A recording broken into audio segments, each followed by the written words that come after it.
Let's combat and fight back with maltracks. The war of the minds, they want control of the masses. And Common Core, they dumb us down in the classes. Without knowledge, we can't gain access. Build with the elders, take notes and write classes. We keep whining on the block, how it's gonna stop? Let's start supporting our own, make their supply drop. We buy stocks, then we buy blocks. Cause we know the truth and we tuned in to Dr. Maat.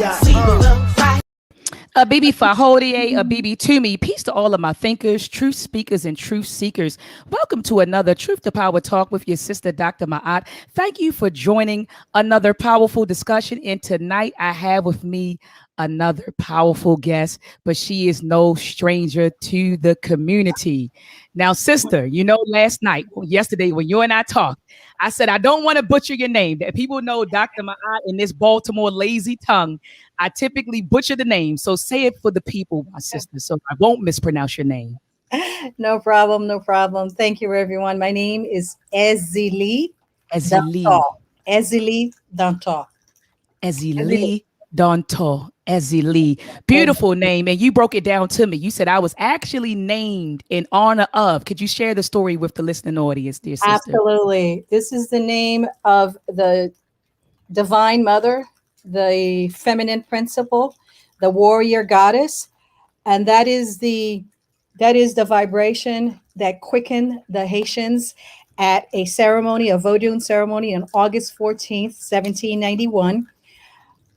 And began the Haitian Revolution. She is the principle of Black excellence, Black love, the mother of all that is. And her name is Ezili Danto. Thank you so much, my sister. Family, take a moment out to thumb up this video, family. Thumb up this video. Also share this video. Our beloved sister is going to be dropping a lot of powerful information tonight concerning Haiti, or Haiti. I'm sorry, Haiti. All right, Haiti. Yes, I started to pronounce it like a Westerner, Haiti, you know, but it's Haiti. And so she's going to be dropping a lot of information tonight, family. So share this video. Sharing is caring. Also, if you're watching this broadcast on another channel, be sure to head on over to YouTube, type in Dr. Maat, hit the notification bell so that as soon as I go live, you will be notified. Also, family, if you've missed any of the Truth to Power talks that I've had, I've created a Truth to Power Talk playlist, and I've brought on all the greats, family. I've had conversations with Dr. Malefe Asante, Dr. Wade Nobles. I brought on Dr. Darity, Dr. Julianne. I brought on, oh my goodness, Professor James Small. He's been on several times. Dr. Kaba Kamane, he's been on. I'm sitting here thinking of Dr. Rick Kittles from African Ancestry and Dr. Gina Page. And so I brought on a lot of great folks, family. So be sure to go to the archives and check out those discussions. Also, family, join me back here each Sunday at 7 p.m. Eastern Standard Time for the Read Book Club. We are reading The Cost of Being African American by Thomas Shapiro. And so join me back here every Sunday at 7 p.m. Eastern Standard Time. All right, my beloved sister. So family, we humbly apologize. I know you were in the chat earlier around 7:30 anticipating this discussion, but our sister is an activist, first and foremost. She's an activist. She's not an activist. She's an activist. And so she's been since, you know, Haiti right now is in a crisis. They have a lot going on. I know that all of you saw on social media, it's been all over the news that the president was assassinated yesterday. And so our beloved sister, she's been pulled literally in a lot of directions. Okay. She's been. And so I just want to thank you personally for being here with us tonight, because when I called you yesterday, you know, you were like, look, you know, I said, can you do it today? You say, I've been pulled, you know, in so many different directions. I've been on this interview and that interview. And so, you know, I just want to let the family know that, you know, the same thing happened to her today. And so, again, she's an activist, not an activist. And so that is why we know we're getting started late. So my sister, let me pull up your lovely bio that you sent me. I looked through all of the email links. I said, my sister is serious. She is a serious sister, family. And so I have her bio in front of me. Ezili Danto. is a human rights and international law attorney, an award-winning playwright, performance poet, and cultural activist. She was born in Port-au-Prince, Haiti, and raised in the United States. She is a Haiti scholar and runs the Ezerli Network, the Free Haiti Movement, the Haitian Lawyers Leadership Network, Zilly Designs, and Zilly Delo. I probably butchered all of that. Clean water, renewable power, and skills transfers for Haiti. She is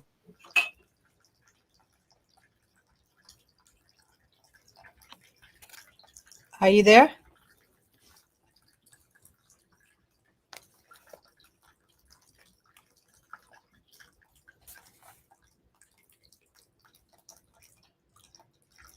My sister? the African spiritual systems, and I, I was thinking about Voodoo, and Professor James Small did a lecture on Voodoo, so I've always been curious about that. But Voodoo spirituality and her expression of this through Voodoo jazz, Zazotry, performance productions. She was featured as a Haiti scholar and historian in the documentary 1804, The Hidden History of Haiti. In 2018, our beloved sister was honored at the Connecticut Women Hall of Fame for her lifetime of justice and cultural advocacy works.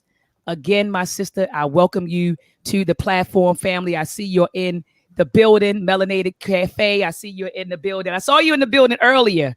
So I'm not sure if you saw the message when I said, oh, I'm going to just reschedule the sister, but thank you so much. I see it says, blesses Empress Ma'at. Peace to the whole chat. I see George Montgomery, you're in the building. A beautiful mind, my sister. You're always here. I appreciate you, my sister. Thank you for joining us tonight. Sister Nia Muhammad, New Black World Order is in the building. Brother D Centavo is in the building. So appreciate you all. Sister Tamika, sincere to God, pure black, so fresh. All of you, thank you so much for joining. All right, my sister. So let's jump right into it. For those who don't know much about IAT, I just want to start there because for me, and I shared with you that I'm an educator, so I like to assume that no one knows what we're talking about. So could you tell the people, where is IAT located? Just a little bit of history of the island, where it's located, who were the original inhabitants, when and why did African people arrive on that island? So can we get into some of that history, beloved? Honor and respect to everyone. And I apologize for, I've been juggling many different things since July 7th.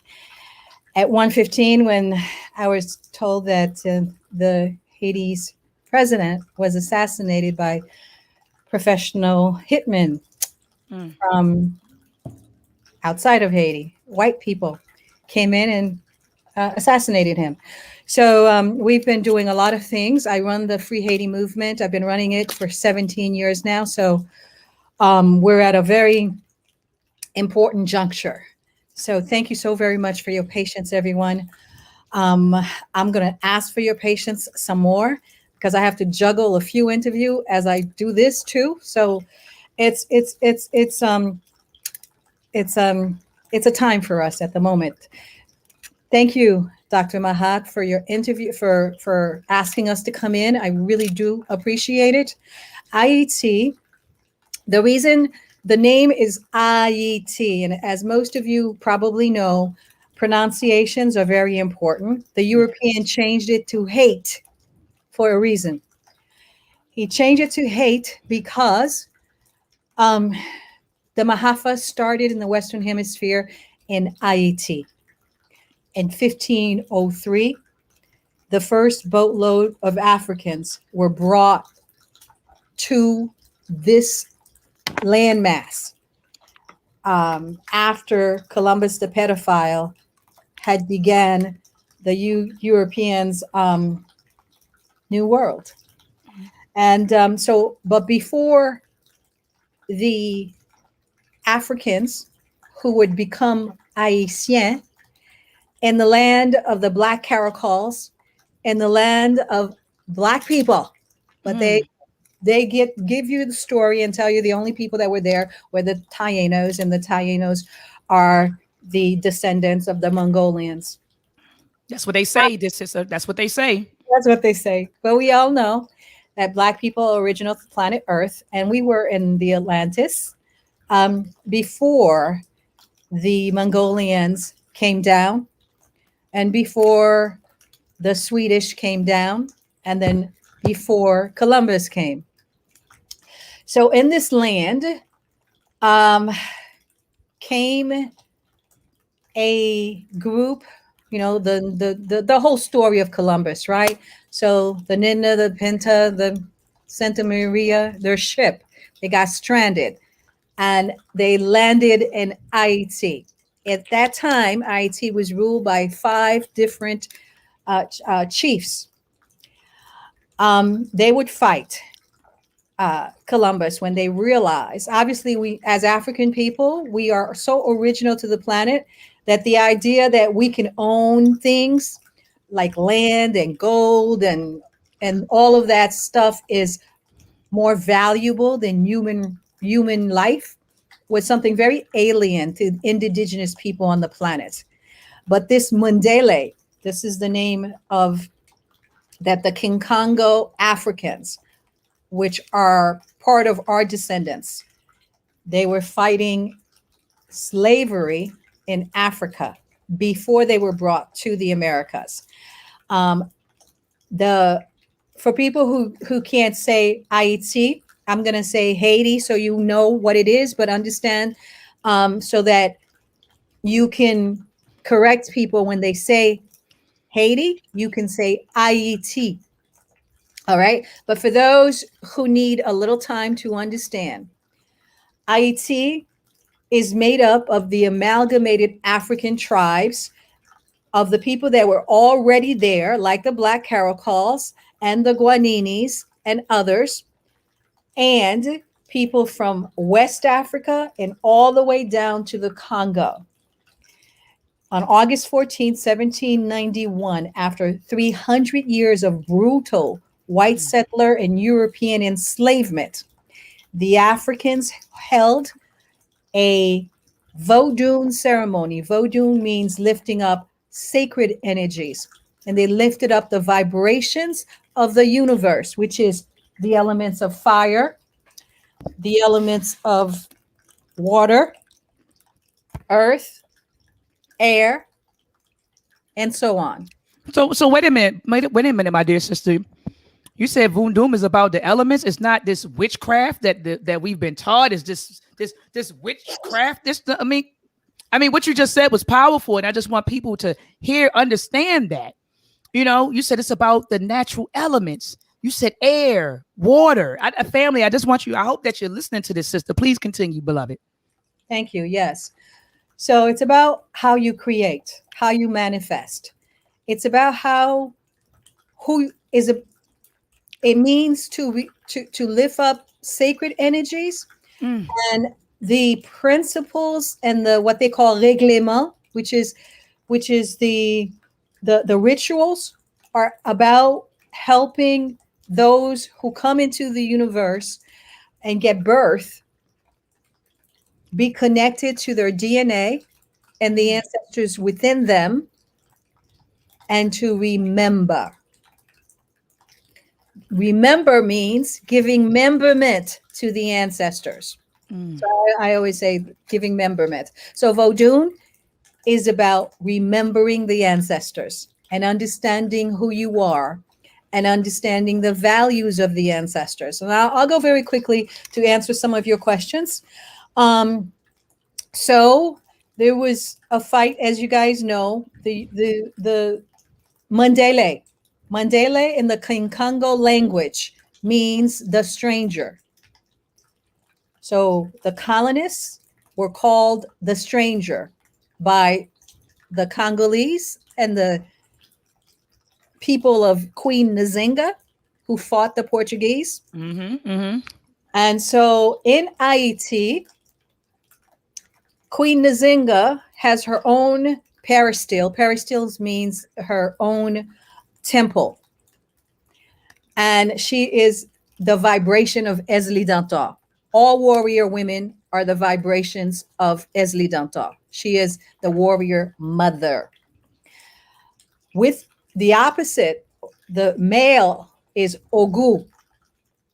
So you have Ogu and Dantor. They got together and created the land called Haiti. They named it after the original people who were slaughtered and genocide from 1492 when Columbus got there. Within 15 years, these Europeans had murdered more than 1 million people. And they were looking for gold. They are still looking for gold. Haiti means sacred highland.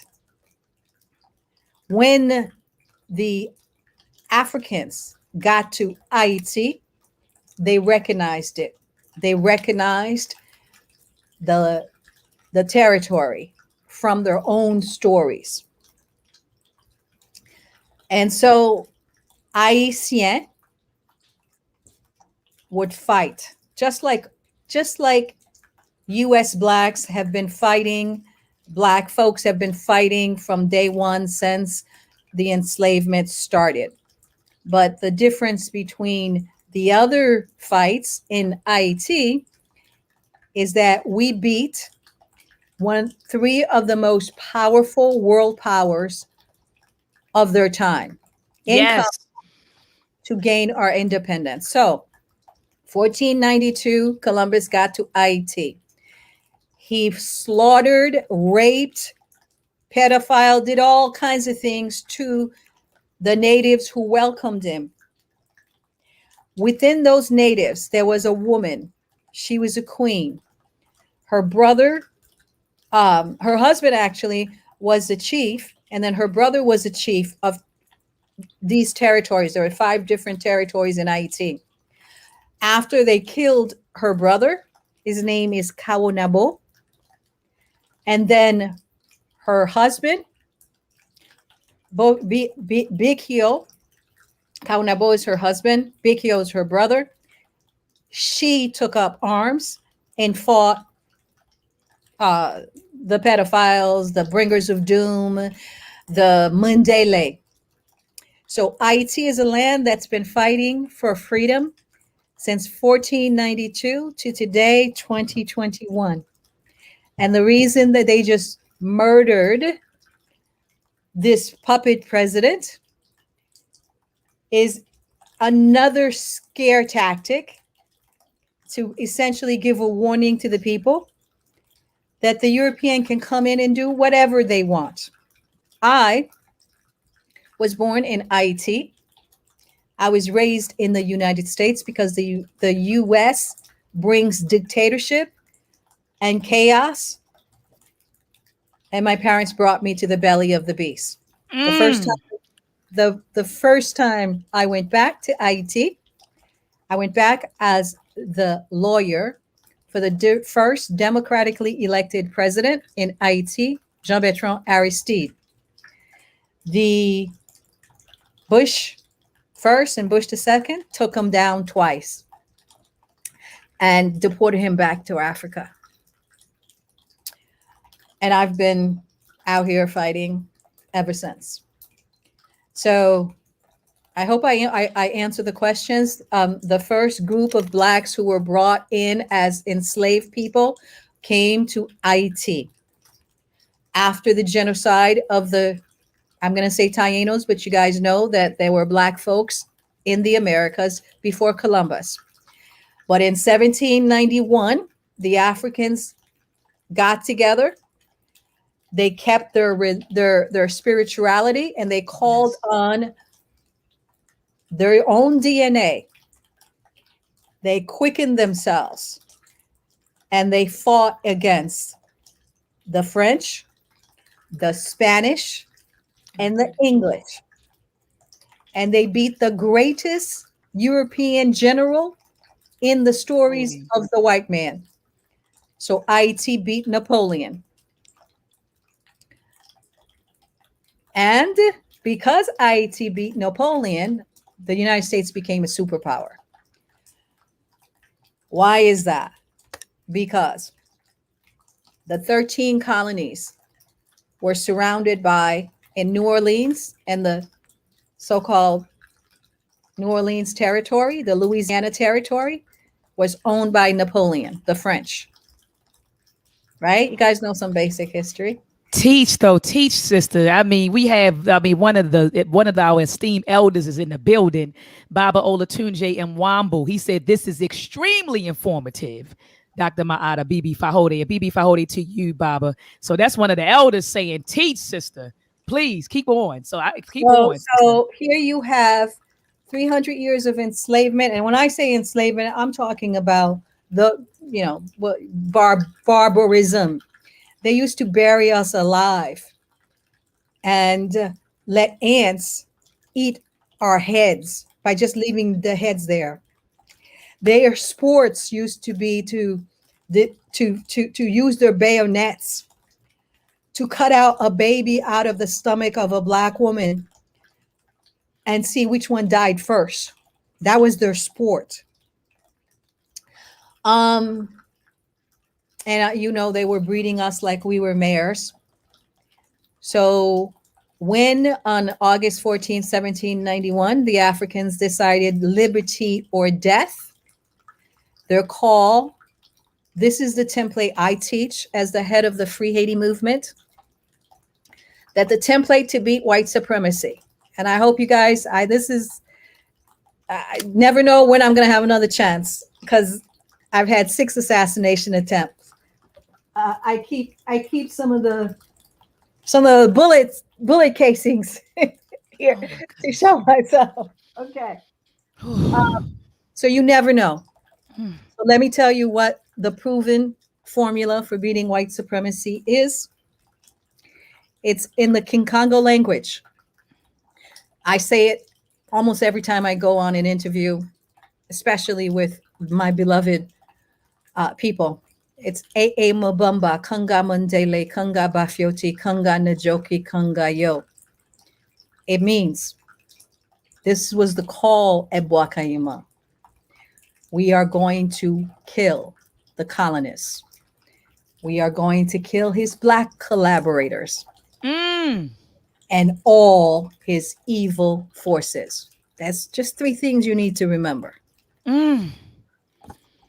And sister, you were getting ready to explain how after Haiti beat the French, how the U.S. became a superpower, because you said those territories were owned by Napoleon. So once they beat Napoleon, go ahead and expound on that, sister. Thank you so much. And please, if I forget these things, let me know. Yes, ma'am. So, okay. There was the 13 states, the first colonies. Haiti's the second republic in the Western Hemisphere. The first one is the United States, which took its freedom from England in 1776, July 4th, right? We just did that little charade. So it's 1804. The African warriors in Haiti just beat 3 European powers in combat. They were barefoot. They had no money, no media, and no resources. Where did they get them?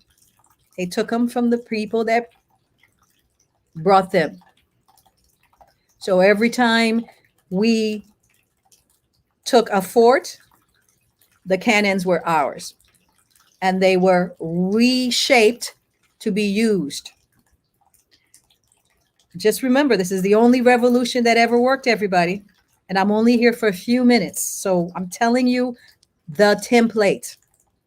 You have everything you need for revolution. Anything you sit on is a tool of war. Economic development is war. The European would never let you be developed economically. Only a few. Because only their few are economically developed. Because their civilization, so-called, is profit over people. So you have 7.58 billion people on the planet, and less than a fraction of half of 1% own 98% of the wealth. That's Teach, what they are. teach. So there is the Louisiana territory going from Dakota all the way through to New Orleans, owned by France. Napoleon in 1791. How did we beat Napoleon? Excuse me, the French. Well, we allied with the Spanish, who was on the other side of the island. The island of Haiti had two colonists. One side was Spanish, one side was French. So the European tribes were always fighting each other. And our very smart warriors divided and conquered. This is the thing people who are part of the Demon Rat Party don't understand. You have to divide and conquer, right? So they stay within one party. And I say all the time that the West is one evil with two faces. Come on. So, during the war, it was a 13-year war. We first aligned with the Spanish to beat the French. And then we fought the Spanish to get them out of the island. So when we won that war, the entire island of Haiti was freed. Do not let some DR mentally colonized person tell you that we invaded the Dominican Republic. The Dominican Republic did not exist when Haiti became free, because when we first fought, we got rid of the Spanish. There's a treaty called the Treaty of Basel, for those who don't know it, Basel, where the Spanish gave that land back to the French, and then we beat the French. So after we beat the Spanish, first we beat the French, and then and then we beat the Spanish, and then England thought, oh my goodness, maybe we can take this over, the whole thing. So they brought 50,000 troops, and we beat 50,000 English troops. So then Napoleon said, oh, by that time there was no monarchy because they had killed their king in France. And Napoleon said, I'm going to send my brother-in-law, and I'm going to send the best soldiers that just essentially conquered Europe, essentially, because they were all at war. So he sent an armada, the largest armada that ever came across the Atlantic Ocean. He sent 50,000, and then, there were 50,000 troops. He sent 20,000 to New Orleans. And then he sent 30,000 to go beat the barefoot Haitians. They thought that they could just destroy us because they had like extra new technology. They had this kind of wind up machine gun that was like the first sort of automatic machine gun that could just like take out, had so many shots. That was like, and so they just thought they were going to kill us. So much so that Leclerc, the general for Napoleon, brought his Napoleon's sister came because they were going to have a party. They brought their dresses, they brought everything. And then they met a man, you all should know his name. We say he's the greatest hero to ever lived. His name is Jean-Jacques Dessalines. He is the epitome of the warrior father. His name, he has become the vibration of Ogu for Haitian. He is our founding father, not Toussaint Louverture. And so when the Black generals looked out into the sea and they saw for as far as they could see ships, it had been 6 years since they had freed themselves. So there was a builder, his name is Christophe, Henri Christophe, in the north. He had started building these beautiful edifices. And remember, they were not allowed to eat certain foods. They were not allowed to have things. And so they had just gotten their little comforts. And this is the lesson of the Haitian Revolution. When they stood on that hill and they saw all of that coming at them, Jean-Jacques Dessalines, Haiti's founding fathers, ordered to burn it all down. He said, if you are worried about, and he told his children, if you get captured, I will not come to ransom you. So this is very hard for Black people to understand. But in order to get your freedom from these vicious, ruthless Mundeles, soulless Mundeles, you have to put liberty before all. That means before comfort, before house, before children, before titles, before job, before money, before all. So they burnt the city down and they took to the mountains. And the Haitian Revolution is studied by almost every European war college, but it's not studied by Africans. They learned guerrilla warfare from the warriors, the descendants of my descendants, excuse me, my ancestors. So they burnt down everything. And the African, whatever he does, it's never just literal. So when I'm teaching about the Haitian Revolution, I say you have to be one-pointed in whatever you want to manifest in order to manifest.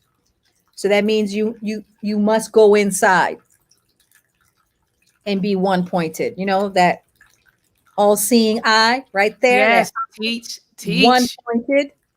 So that's the lesson of burning everything down and not being into anything but liberty, because you can always get those comforts once you've gotten Mandela out. But if they had decided to fight for their house, to keep a city, they would have lost. So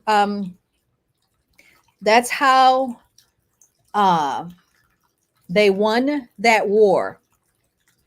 And the final battle was at a place called Vertières, November 18th, 1791.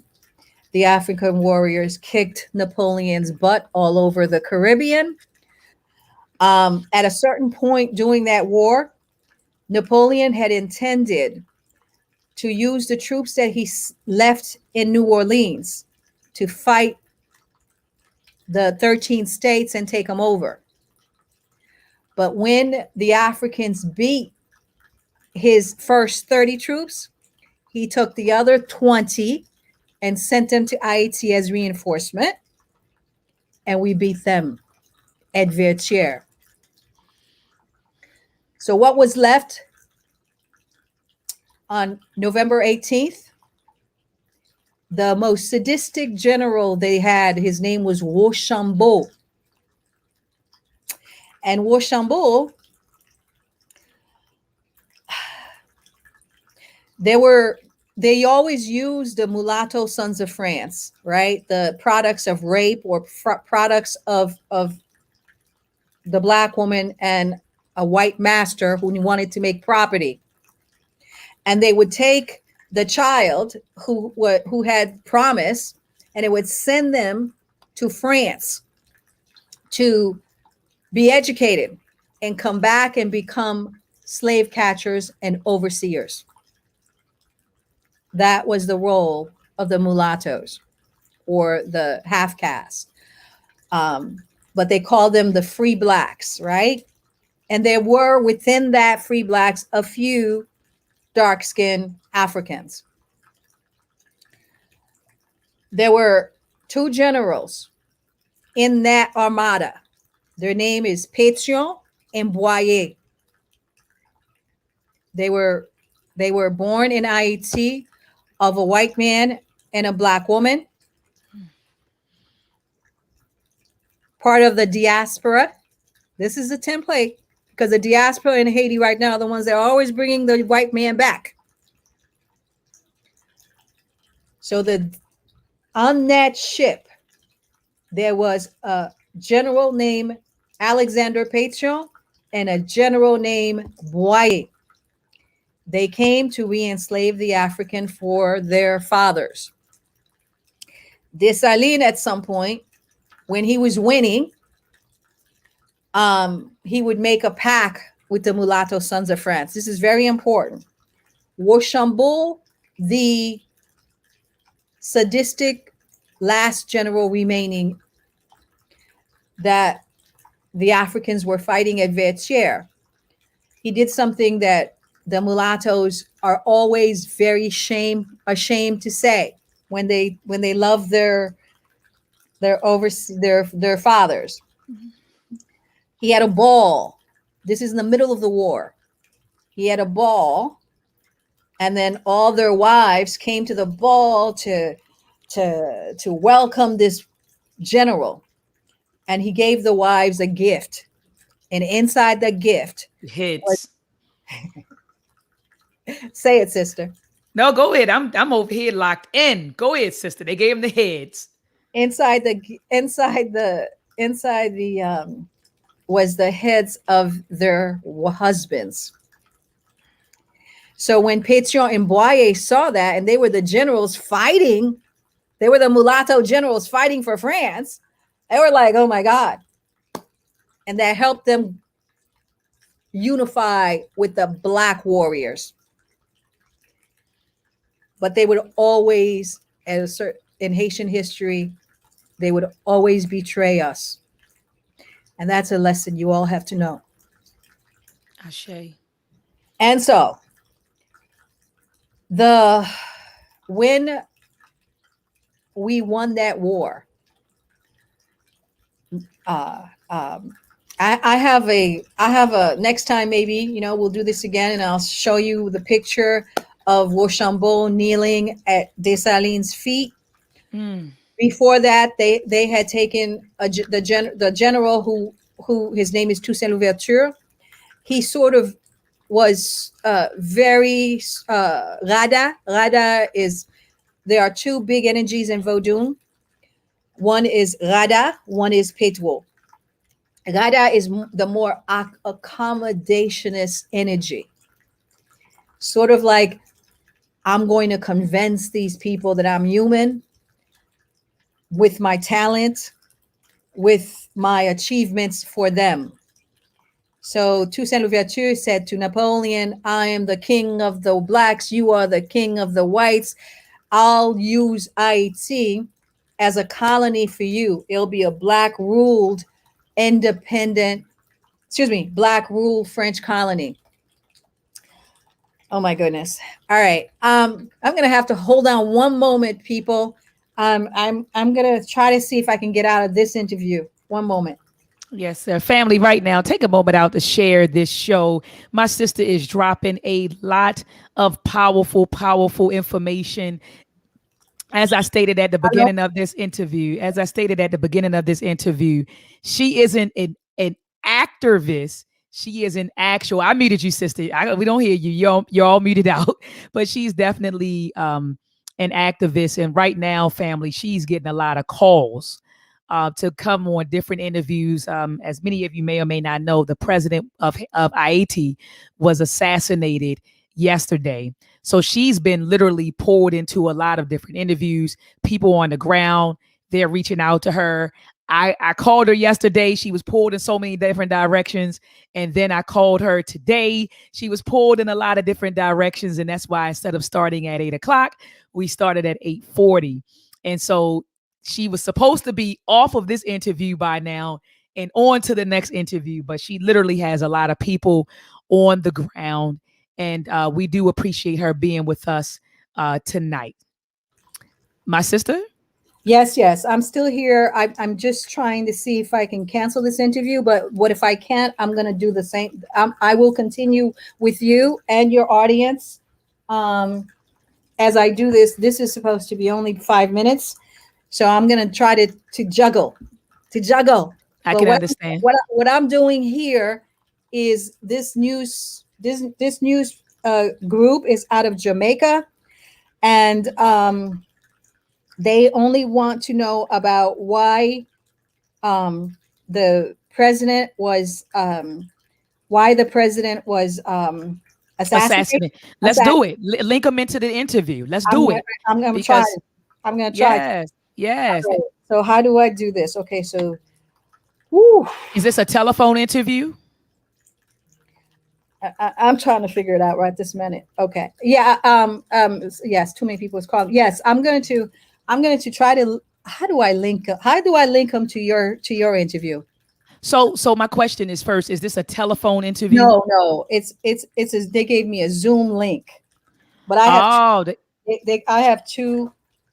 Stop. Okay, Mirtha, I'm coming. Stop it. I'm so sorry. I'm going to try to get these people.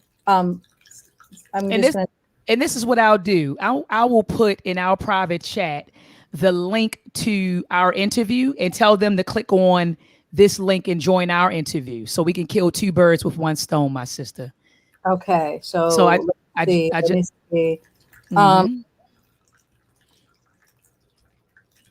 okay.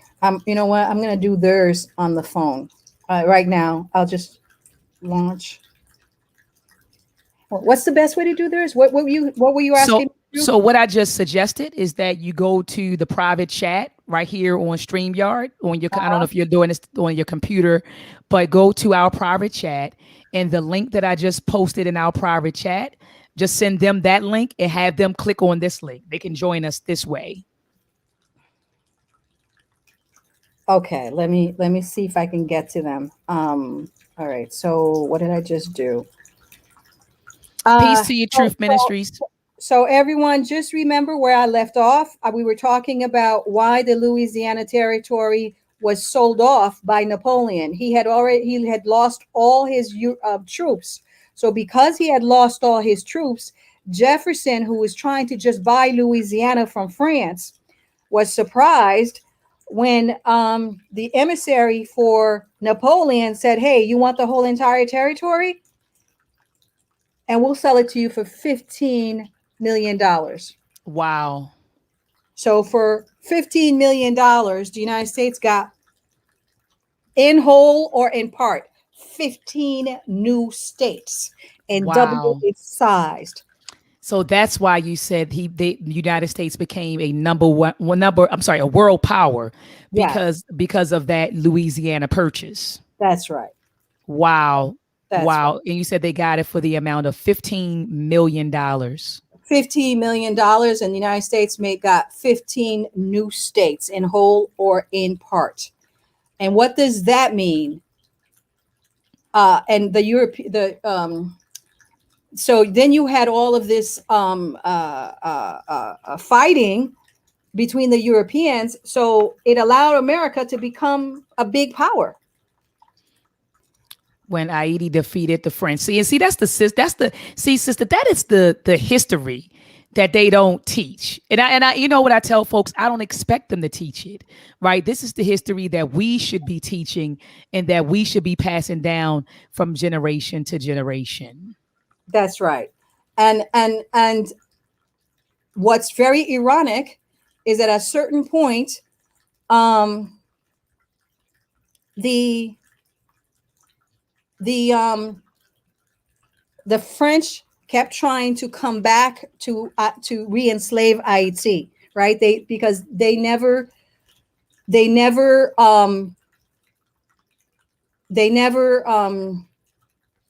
would, they would never admit defeat.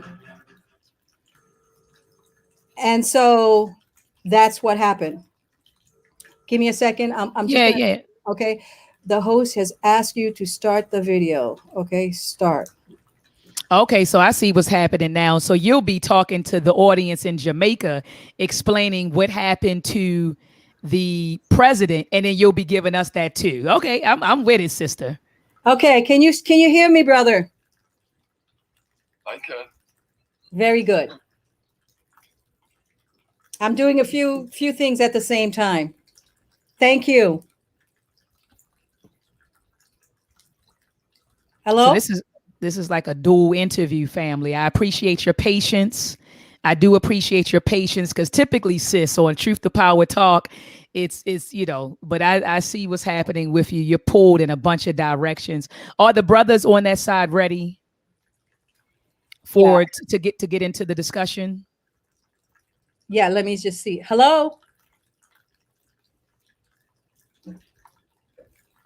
Yes, babe. Yes, baby Rodriguez. You said technology. Ambassador, can you hear me? Yes, I can hear you. Oh my goodness. I think that's an intro. I had to mute it just now, family. I don't know. Is it music or something playing? Hold on. Future in the aftermath of Okay, the there we go. assassination of the president, Jovenel Moïse. Sitting with us is Ambassador Curtis Ward, the former Jamaican ambassador to the United Nations. And we've been joined by Lisa Danter, the founder and director of Haitian Lawyers Leadership Network. So I just muted our family. It seems like the other people are doing like an introduction. You know how I get on here. Peace and love, family. Welcome to you. So they're doing their little introduction. And so they're introducing her. So you're listening with me, family. This is raw right now. Hold on. Let me see what's going on. So as your audience know, yesterday in the early morning of July 7th, professional hitmen from abroad, white men speaking Spanish and U.S. accented English. These are the reports. They went to two planes landed in Haiti.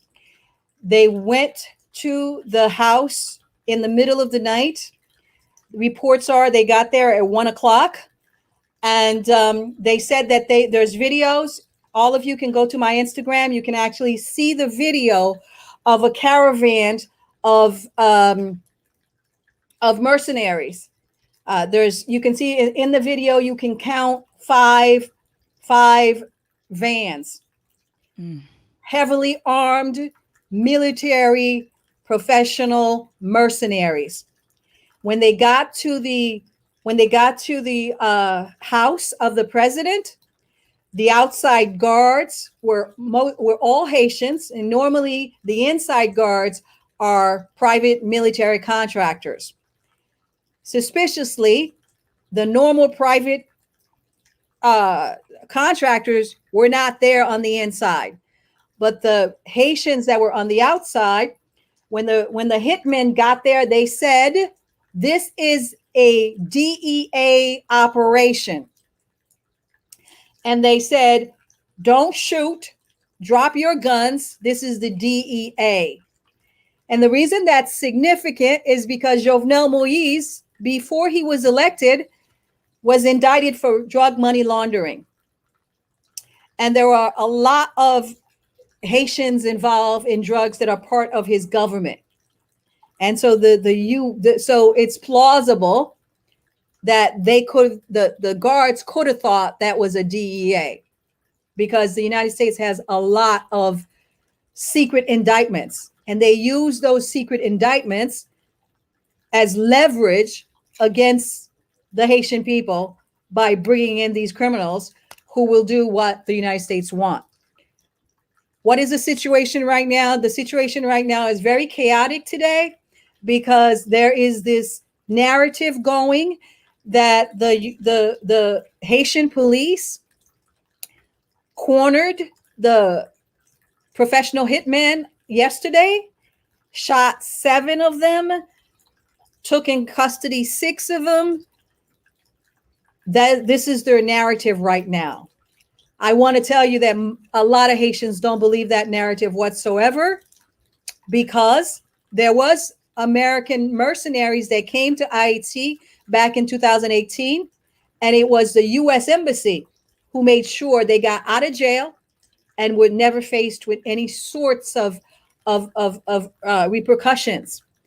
So it's sort of suspicious to us Haitians, because in the last 2 months, the Haitian police have basically been saying they were overwhelmed by gang violence in Haiti. So imagine the narrative now.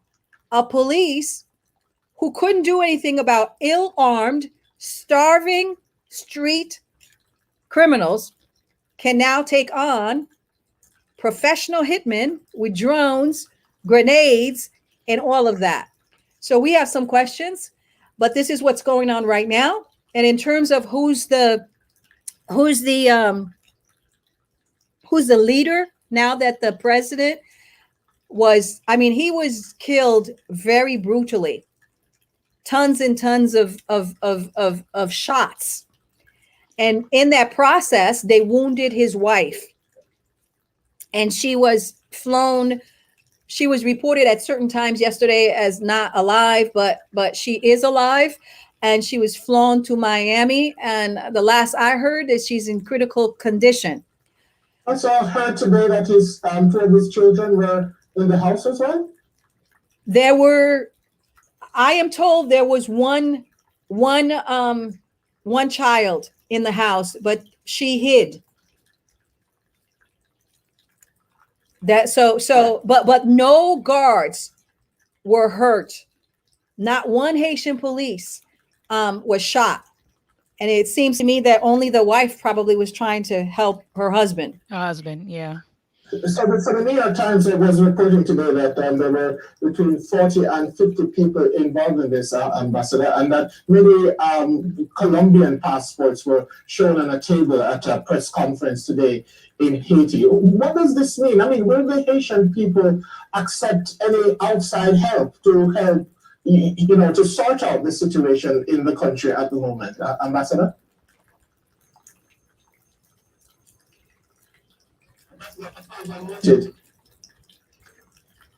I think he was directing that question at you. He said, why isn't IAT seeking outside help, or is that someone else, beloved? Miss Galdo? Yeah, because I was muted. Yes, sir.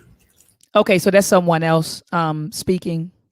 Okay, can you mute them so we can, I know they needed you for you said about 5 minutes. Current police. And I think the ambassador is speaking right now. Or the capacity to do a proper investigation as to who these people are and who hired them. So I think without outside investigative help, we will not get to the bottom of this, and justice will not be done. There are serious issues with the institutions in Haiti, such as the judicial system and so on. So Haiti does need outside help. And I do believe the UN can provide international investigation that could be quite helpful to Haiti. But whoever is in charge of Haiti at the moment will have to invite outside help. Outside help just can't. It's a poverty country. And the current person in charge of the government today would have to invite outside help. But Ms. Dancer, would the So he's the ambassador. I think, family, that's what we're looking at, the IAT ambassador speaking. the people suspected are said to be foreigners who came in to assassinate the president? yeah, let me be very clear. I run the Free Haiti movement, and it is foreigners who just killed the de facto illegal president of Haiti. There is right now a power struggle between the oligarch. This has nothing to do with the people of Haiti. It is the oligarchy who has the money to hire professionals. So we ask on behalf of the Haitian people, because this is what we've been doing all day long, is talking to our grassroots on the ground. They don't believe any of this, well, as a matter of fact, everybody knows that Jovenel Moïse was a controversial president put in essentially by the United States in what is called a core group, and then legitimized by the regional organizations like the OAS. The Haitians do not want any foreign interference. What they do want CARICOM to do is to find out who hired who hired them and who is most likely to benefit from the death here. Because the Haitian people have wanted Jovenel out, and they have peacefully protested. It is the foreigners who came in. So we're asking, as member states of CARICOM, we're asking as part of the United Nations, founding member of the United Nations, that these white mercenaries be identified, and that this cover-up of this current corrupt government be exposed. And we don't need any boots on the ground to do that. Let's be very, very clear. Okay? Now, right now, there is a power struggle. The interim prime minister under Jovenel Moïse, his name is Claude Joseph. He was supposed to leave office yesterday. So who has an interest in getting rid of Jovenel? Jovenel was ruling by decree, which essentially the Haitian people say he did not have the year that he was taking. It was the international community, the United States, and the core group that was giving him an extra year, even though that he finished his term on February 7th, 2021, even though at the same time, at the very beginning, when he was put in office, there are 10 to 12 million Haitians. He only got 500,000 votes. He was the most unpopular president. Millions of Haitians went into the streets. But yet, in the last 2 months, while CARICOM was running around talking to the very people who are killing us, while the United Nations was supporting Jovenel, Jovenel had taken street gangs and created a new form of tonton macoute, just like Duvalier. And he had federated those street gangs. So he thought he would not ever have a coup d'etat. But what happened last night was a coup d'etat. Ambassador, Ms. Dantas asked CARICOM to investigate to find out who was behind the assassination. Does CARICOM have the capacity to do that? No. I don't know any CARICOM country that has the capacity to carry out an international investigation, because this is an investigation. See, family, you're not going to get this on CNN or MSNBC, none of those news shows you all are watching. This is the real deal that's happening right now, family. We only have about 30 seconds left.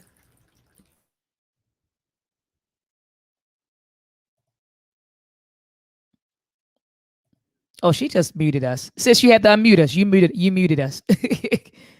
So this is what the Haitian people want. We want CARICOM and the international community to recognize that it wasn't the peaceful Haitian people who took down this controversial, most hated president. This is a president who created a spying unit, an intelligence agency. I guess his intelligence agent by decree. He's been ruling by decree since January 2020. He made by decree pedophilia legal. We have 15 seconds left. All right, so this is what's happening. according to the Constitution, there should be a Supreme Court justice, but he fired the Supreme Court justices. But there is one that the Haitian people still like, and her name is Madame Koch. She could do a transitional government. The Haitian people want the system destroyed.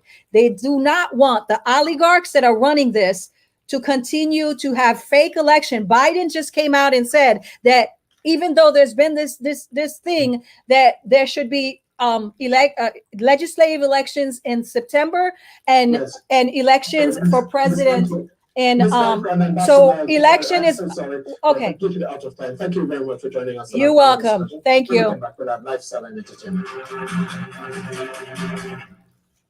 All right. All right. So we knocked that out, and that was cool because we actually had an opportunity to hear from the ambassador and you and what happened.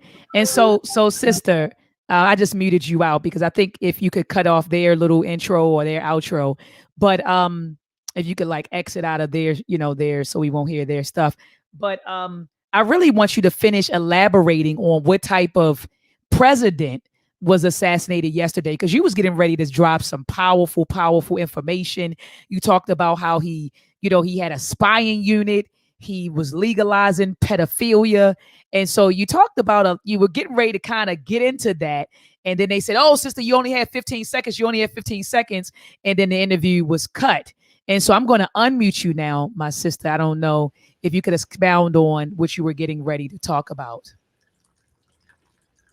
Okay. I'm just trying to get them off of my place here. Thank you, Ambassador. I can see you. I don't know if you're still here, Ambassador Curtis Ward, but please connect with me and we can continue this conversation. Thank you. Thank you. I appreciate it. Okay. So my name is Esley Dantal. Please connect with me because we do the grassroots in Haiti want to talk to CARICOM. Wow. My name is EZILIDANTO,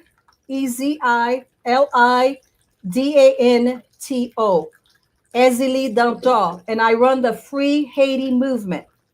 I was the lawyer for Jean-Bertrand Aristide. Please connect with me. Yes, I was. So you can find me everywhere. If you go on my Instagram, you can see all this information. We're asking all Haitians to leave the Republic of Port-au-Prince, go home to the countryside, because we do not want to have to deal with this power struggle. Oh, I had to mute that. That was loud.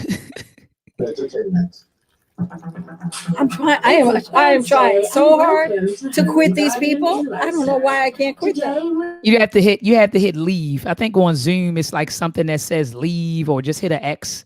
Just go to the top right corner and hit the X, and you get out the app like that. And how do you ensure? Yeah, I still hear the commercial going on. First step is perhaps Well, just give me a head nod when I can unmute you so we won't keep hearing the. Okay. Yeah, just give me a head nod. Seems like she's trying to exit. She's like, okay, I got it. Look at her. All right, sister. I beg your pardon, everybody. All right. No. I want lies, but this is just how it's been all my whole day. Been like this. No, look, we appreciate being able to listen to this. As Brother Sean said, he said this was some behind the scenes stuff for real. We were listening. He said this is behind the scenes for real. But you were ready to get into some stuff. You started talking about his presidency and what type of president he was. You said that he was legalizing pedophilia and he had a spying unit. So if you could expound on that, some of the things that the people of Haiti experienced under his. Thank you so much for your patience. Thank you for allowing me to do that. So that was a Jamaican radio station, and they had so in the Caribbean, there are 15 states, you guys. And they're like little island states, right? Haiti's like 60% of the population of CARICOM. CARICOM is the regional organization that oversees supposedly the Caribbean nations, but really most of their votes are bought by the United States. Wow. Okay, so they always come at us talking about, oh, we want to come in and have a dialogue.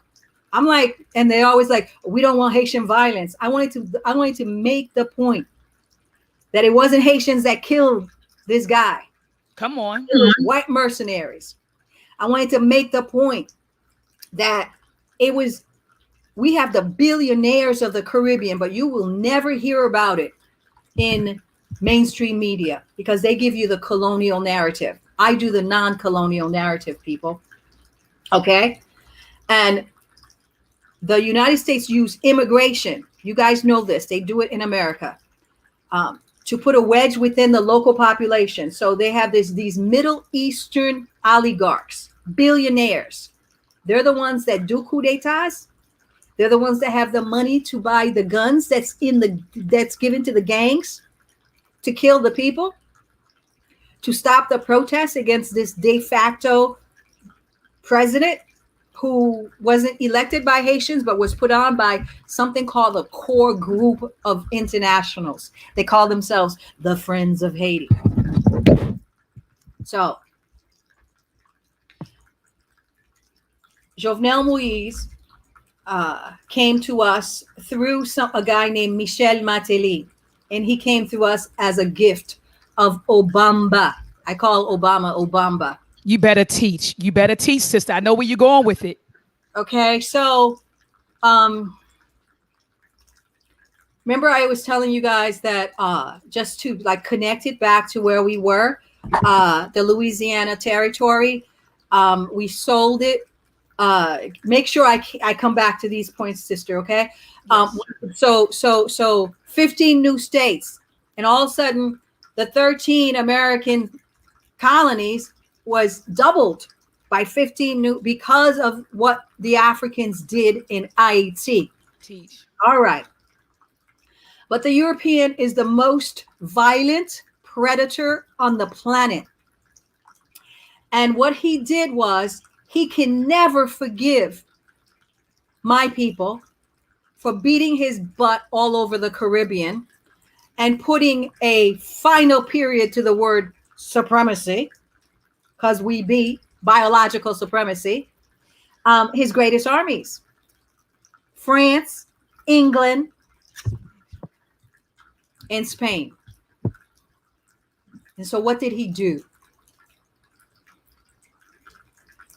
He had his mulatto sons of France.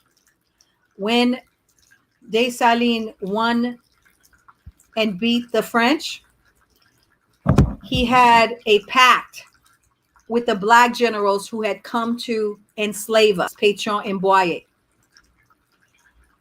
They are the ones that killed Haiti's founding father, the mulatto sons of France.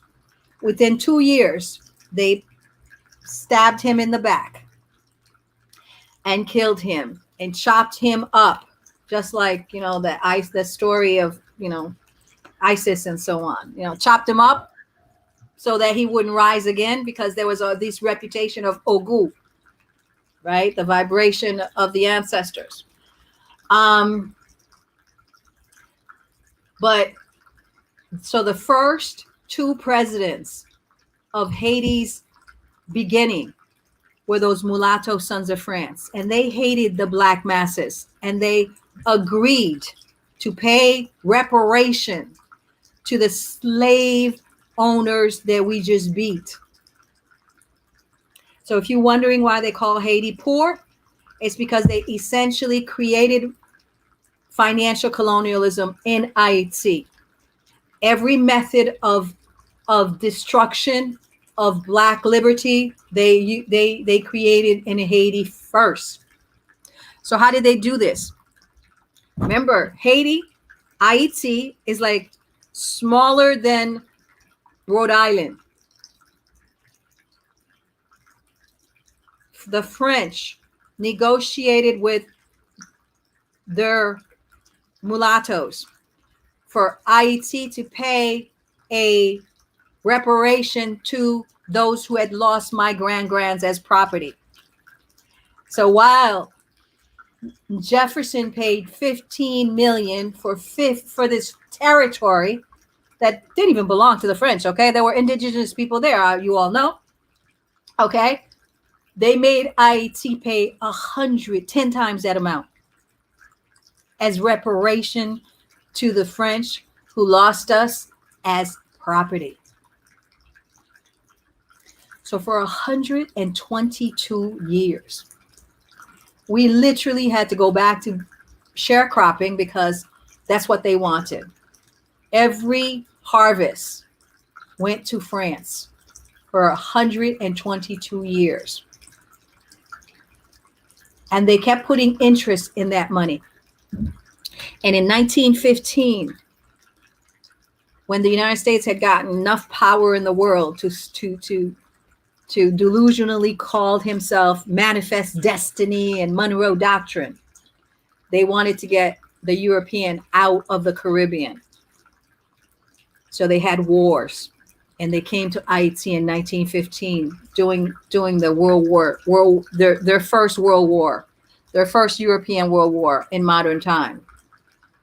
And they literally almost enslaved us again. And they stayed for 19 years. And it was in that time that they renegotiated the independence debt. So now we were no longer paying money to France because they paid it off, right? We had paid the independence debts from like 1822 to 1915. Okay, almost 100 years we had paid, right? And because of the Monroe Doctrine, the United States came into Haiti, and we lost the Dominican Republic as a property because the Spanish were always trying to come back on the other on one part of the island, and the French was always trying to come back on another part of the island, right? Because these Europeans can't understand defeat. Okay, and then of course they use their ridiculous turn the other cheek religion on ridiculous stupid black people, but they never turn the other cheek for nothing. Never forgive, none of that. Teach. So there was an earthquake in 1842 in Haiti. They took that opportunity to declare, like they just did with in Venezuela. In Venezuela, the president there, his name is Maduro, and during the Trump administration, they declared some non-entity, his name is Guaido, as just the president of, like, he wasn't elected. They just declared him president. Well, that's what the European did to Haiti in 1822. We had an earthquake. And during that time, just like the 2010 earthquake, a lot of things fell down and there was a lot of chaos. They used that time to bring back the Spanish. That's why Dominican Republic exists today. Because I was wondering, I know they're on the same island, but like you said, you had the DR right here and our AD right here. And I'm like, well, why? They're right there on the same island. But like you said, so the French came back, and those Negroes believe they're not Haitian.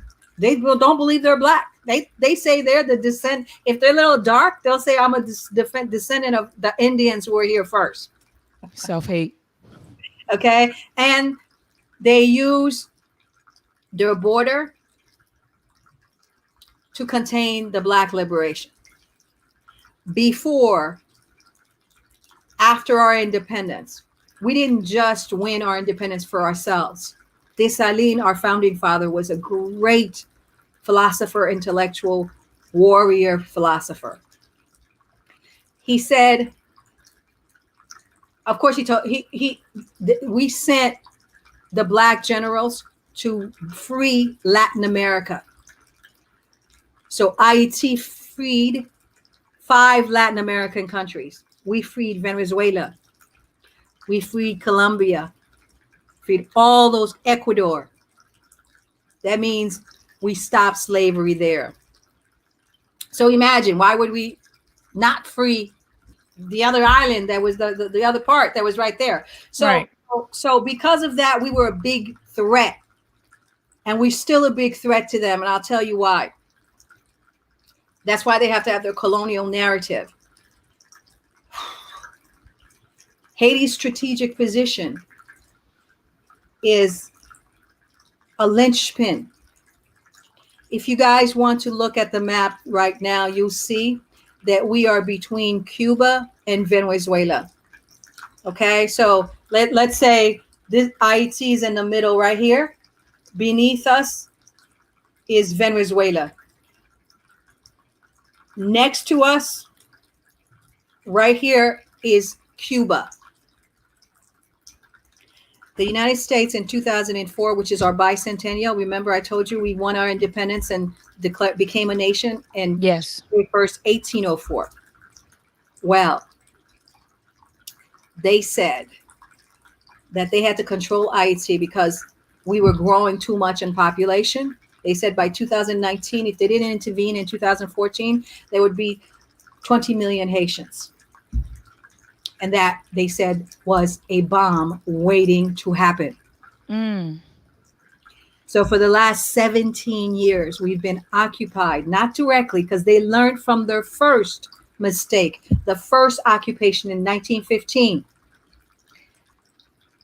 They sent Southern boys who literally enslaved Haitians. And because Haitians would not fought back and would not work for them, they transported those Haitians to the Dominican Republic to work in plantations. And that's why you see these Haitians at these sugar plantations even today. Mm. But they couldn't get it done in Haiti. So it wasn't until 1947 that the Haitian people finished paying off that independence debt. So it took us 122 years. And the last payment was made to the biggest superpower on planet Earth, the United States of America. Mm. Okay? And we paid and paid and paid and paid. New Orleans would not exist. And American culture would not exist without Haiti. Because remember, the same brothers and sisters that were in Haiti had family in New Orleans because it was owned by the French. Right? You guys following? We're following you, my sister. So when we had to pay that independence debt, a lot of that money went to New Orleans families who had left Haiti because of the revolution. There is a college in America named Philip Girard. He stole much stuff from Haiti. He was the richest man in the United States in that time. And the way he was rich is because Toussaint Louverture, our founding father, gave him gold because he was pretty naive. He was a captain of a ship. He gave him gold to go buy arms while we were fighting. Well, Philip Girard took that gold, never came back to Haiti, and he was the richest man in America. And so not only did we inadvertently help America become a superpower because of the 15 new states, Philip Girard, remember, at that time, it wasn't just the French that were in territory that's now called the United States. Florida was a Spanish territory, St. Augustine. Remember? Yes, teach. All right. So and Mexico was right there. And they had California. Philip Girard, the United States government was literally bankrupt because there was an 1812 war. He financed the United States with gold that he stole from Haiti for the Spanish-American War that gave you guys California and Florida. Truth Ministries, I'm feeling you right now. He said, damn, they stole everything. Shaking my head. Golly, Truth Ministries. But I'm here, and my name is Esli Danta, and I was born to free Haiti. Teach. What else? Where should I go? Where should I go? We were leading up to how the president became the president. You said he was a gift. You were giving us. You were leading up to the when Obama put him. I guess Obama put him in office. Is that what you were saying, my sister? All right. Okay. So you guys got enough of history. Okay. Let me tell you that I do teach-ins for the Free Haiti movement. And you can find some of those online. I talk about Vodun. You can see the Esli Dantar page. Most of my work online, you'll see on my pages. They're in the photos, okay? Because the other is like the thread. So other people, will write. It's just a forum for well, I have the email that you sent me. So underneath the description of this video, I'll put different links so that people can find you.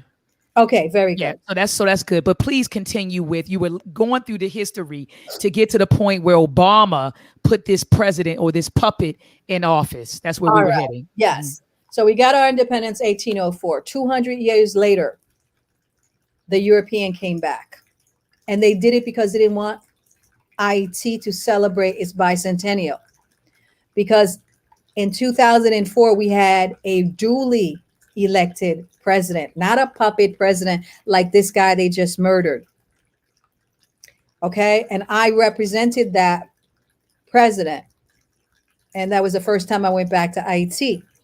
But Haiti is so important to America. Why? Do you guys know why Cuba and Venezuela have not had a coup d'etat?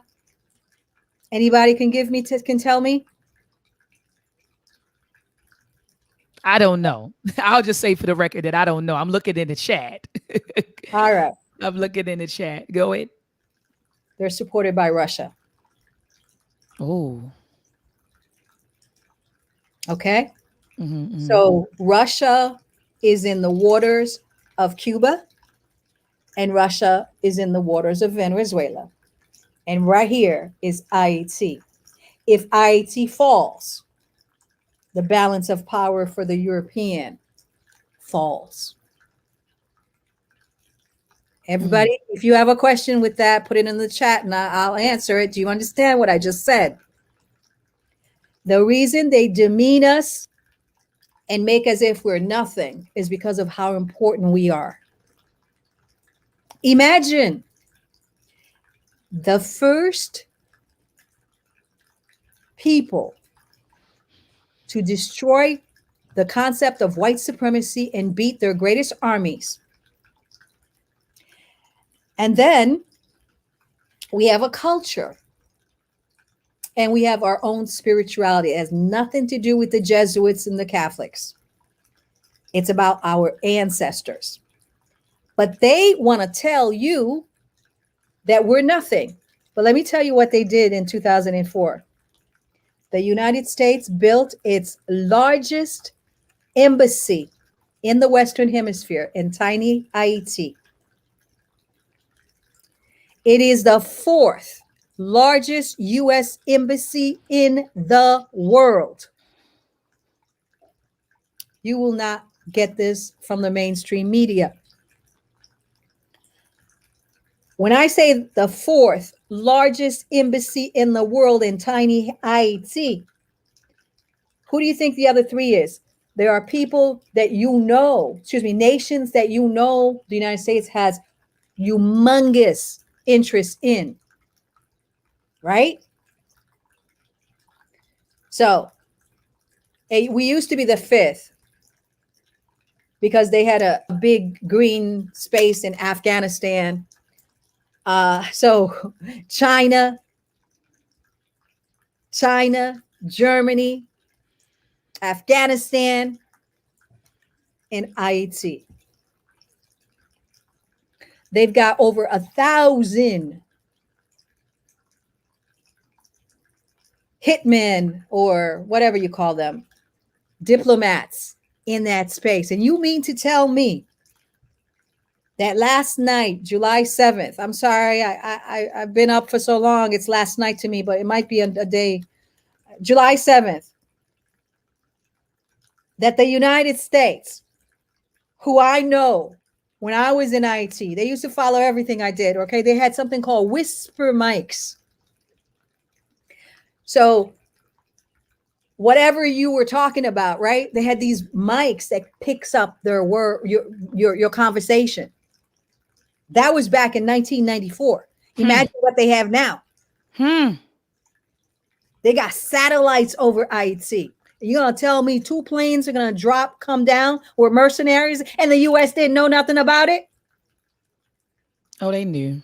They were involved. 2 planes and 9 cars in the middle of the night are going to creep up to the resident of their puppet, the one that they protect, the one that they said had an extra year to go, and they didn't know nothing about it. And now they're doing this charade of talking about how the Haitian police has killed 7 of them. Really? I say all this to say they built that embassy and it is a military base for them. And many of us suspect that most of its body is underground. And if you study earthquake, you will see that if you dig deep enough, you can hit a tectonic plate and cause an earthquake. And you guys remember, the United States came in because they felt that we weren't dying enough. They had sent the UN. And I always say this, and I'm going to say it now again,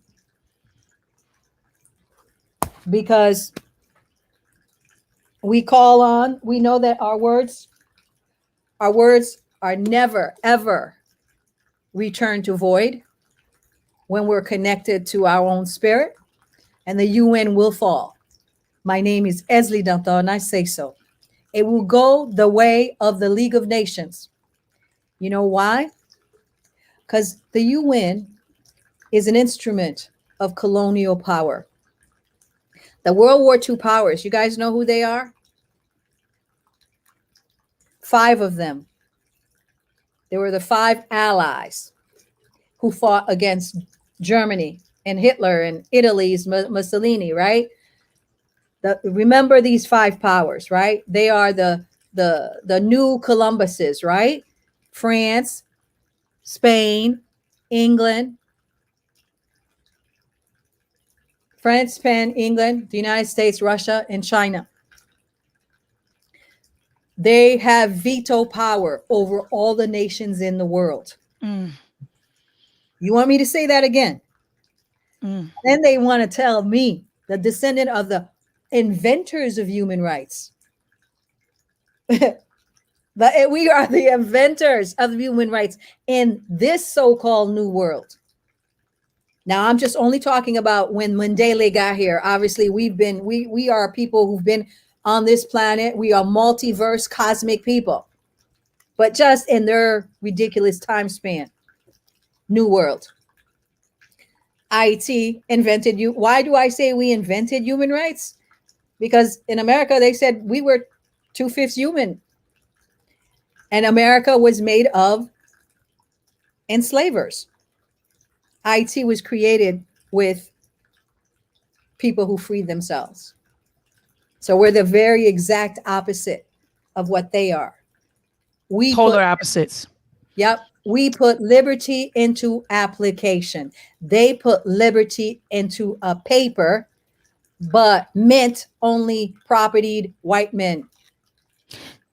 So, sister, we were going into, and one of the brothers, Brother Donnie Williams, he said, don't forget Dr. Maat. She asked you not to let her forget her point. So you were moving into the election of the puppet and how Barack had put him in office. Thank you. Thank you very much. All right. So they came back in 2004. Their whole intention was to depopulate Haiti. So they brought the UN. Like I said, the UN, there's 194 nations in supposedly the world or that are in the UN. And 5 of them, if they don't like something, all they have to do one of them has to say no, and it doesn't go. Okay, so and they want to talk to us about democracy. And what they normally do is they buy the votes of the other nations and pressure them so that it could look like they're voting diversity. But they've already leveraged and bought their votes, right? Okay. So in 2010, okay, so Obama was elected in 2008. Uh-huh. By that time, the UN had been in Haiti since 2004. They brought them in as our occupiers.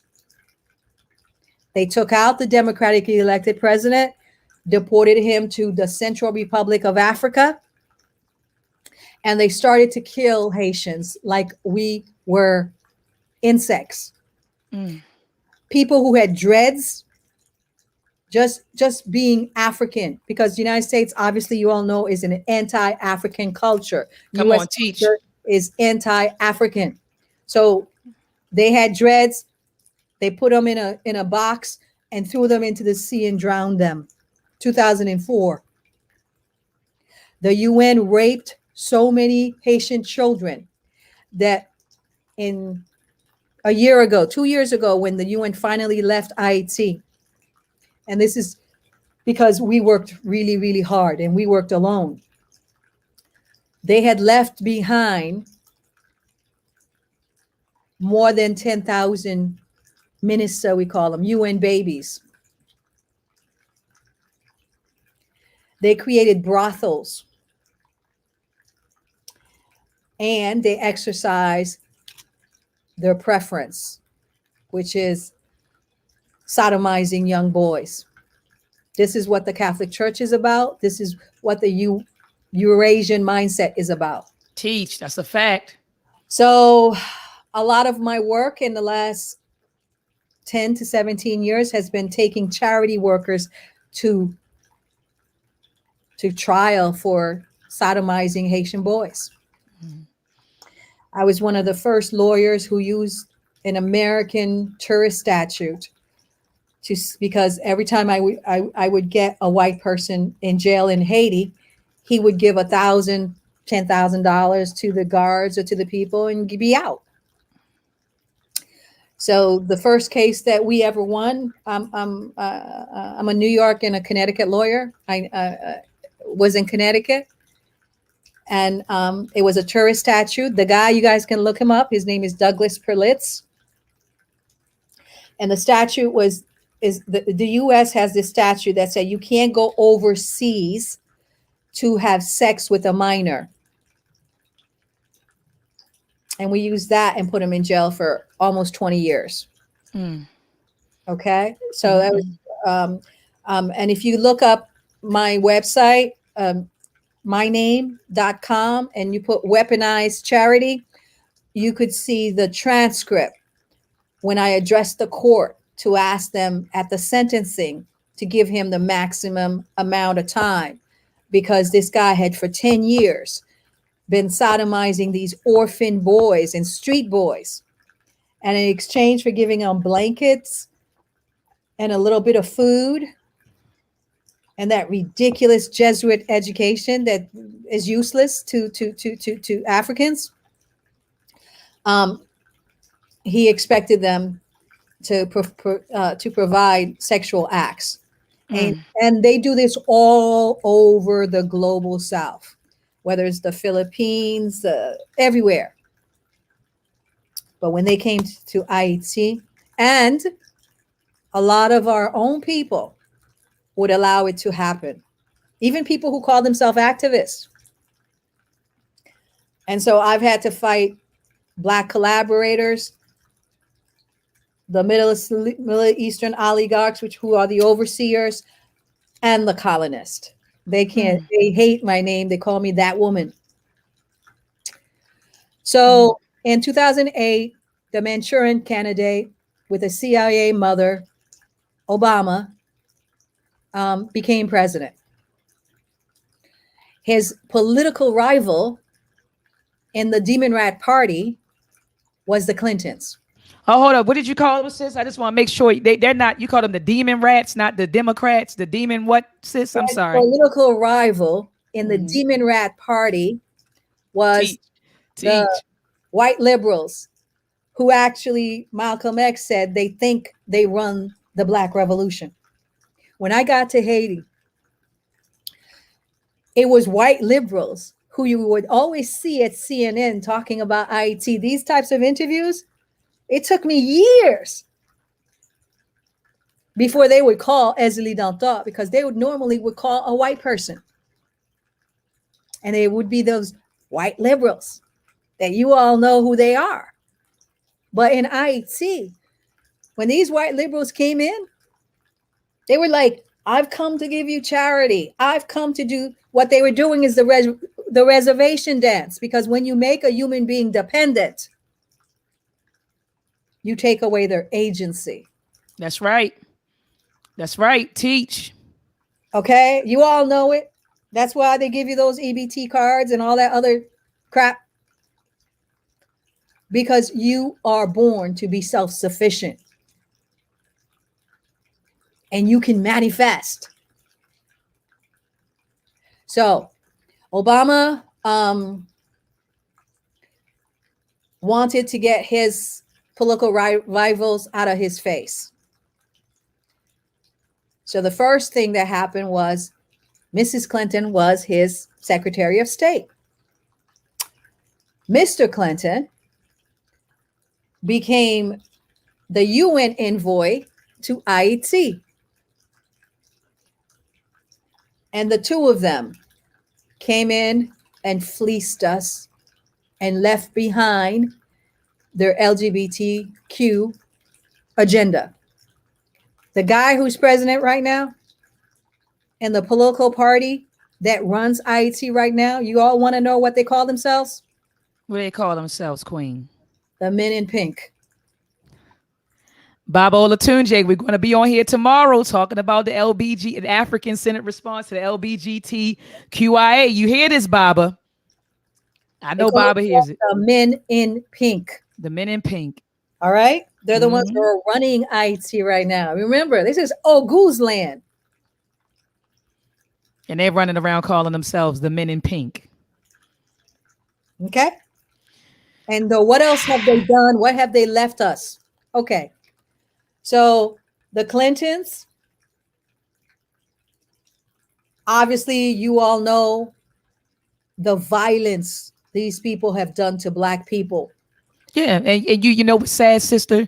You have Black people in America calling Bill Clinton and Hillary Clinton, oh, Bill Clinton was the real first Black president, ran out and voted for him, sister. It's sad.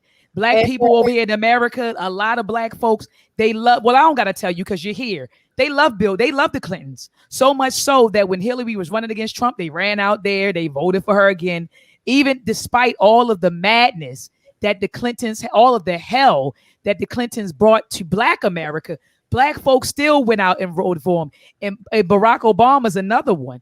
Black folks love, you can't say anything bad about Barack Obama. Black people love him. They call him, even though he's a mulatto, they call him the first Black president. People have pictures of him on the wall. I'm telling you, like he was like a Jesus Christ, like a Christ figure. I mean, it's very sad, the state of our people's mind. I mean, how far they are from liberation, right? They, you know, the media, remember with regards to Kanga Mandela, the template. So the word kill means more than just physically stuffing out the life force of someone, right? You can kill somebody by marginalizing them. You can kill somebody by segregating yourself from them and just like, you know, go live in Eurasia, you know, go do your thing, you know, but stay out of my space. So part of Kanga Mandela was that you in order to win this war against these profit over people value, these people that put profit over not only human beings but the whole ecology, the whole earth, and that's where they're going. They're going to destroy the whole earth, and then they're going to try to go you know, to the other planets to live, right? And then they'll do the same thing all over again because somebody called them a virus. I call them vampire. But essentially, Mandela, Neely Fuller said that there are 9 levels of human activity. That's So a when fact. we say Kunga Najoki, which is their evil forces, it's sort of parallel to what Neely Fuller, okay? But our ancestors at Wakaima on August 14th said Kunga Najoki, which means that at that point in time, it was, we have to stop their military, their technology, their religion, their media, their way of using sex, their as a tool of Law. destruction, law, media, Yeah, media, all education. education, exactly, right, and their religion. Okay, And I love how you keep driving home religion, you know, because you can't tell, you know, in the Black America, honey, you can't talk about Barack, you can't talk about pork, and you can't talk about Jesus Christ. So I'm, you know, you said religion. You mean to tell me, sister, that our ancestors during the Haitian Revolution, when we were in Africa, it wasn't Jesus Christ that we were praying to, my sister? Is that what you're telling me? I'll be more specific. Please do. All the Abrahamic religions. Come on, teach. Murderous male cults that are afraid of the woman. Come on, sister. You better teach. You better teach. We always say patriarchal. I mean, just look at their rituals. We call them patriarchal homosexual cults. Patriarchal homosexual cults. That's what it is. That's what they are. That's what they are. Okay, and they brainwash our young boys. They take Esli Danto's Veve. So Esli Danto is not a person. It's a vibration. You lift up a particular vibration if you're feminine, right? See, I've never wanted to be a feminist, right? I like being a woman. So there is an energy to being a woman. Come on. That goes beyond just the fact that you reproduce. There's a vibration. And so Danto and Ogu come together to make 3. This is our Trinity. This is where the Abrahamic religion found their Trinity. So our Trinity, mother, father, child. Their Trinity. I'm gonna mess it up. So sorry. I think there's a Holy Ghost somewhere. They replaced the woman. They replaced the woman with the ghost. They replaced the woman with the ghost. I know it's 3 males. They replaced the woman with the ghost. Okay, I know it's 3 males. Okay, that's all I know. I'm sorry, I don't know. All right, I think it's I don't know, Jesus, God, and we had the Father, Son, and Holy Spirit. They replaced the woman with a ghost. All right, so she got replaced with a ghost. Okay. There was a point in time when Africans understood and were connected to the cosmos. And they understood that they used to speak mind to mind, so they didn't have language. Like my father used to say all the time that it's language that divides us, right? Because they used to be able to speak mind to mind. But once you start speaking all these different languages, there's all kinds of different meanings to them. But in that time, in the time before time, the hieroglyphic for bringing up the vibration of the feminine is a heart. So, and because the mother, the warrior mother, all is hers, every child is hers.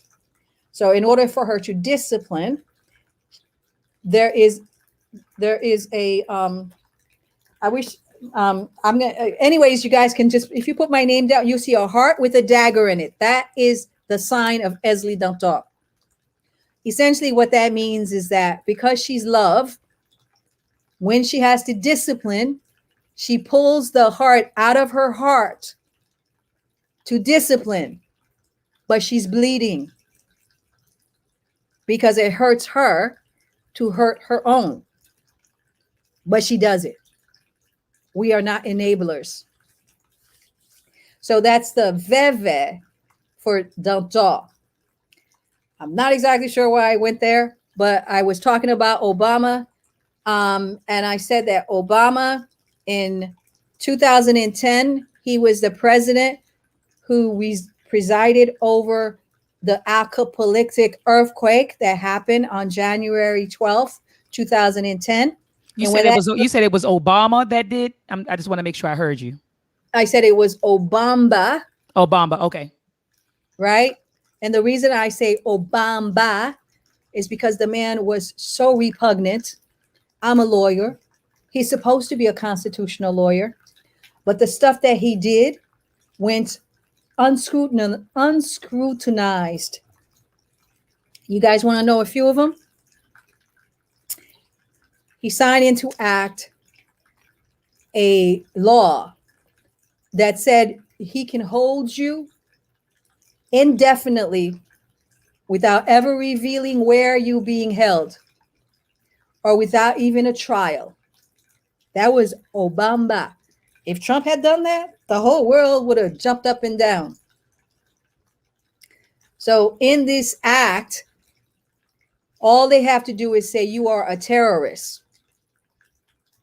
And he extended it. This thing is not something that he started by himself. He had started under the father and son, Bush, and those vampires. And so Obama extended it so that it could apply. Before, it only applied to foreign nationals. He extended it so it applied to an American citizen.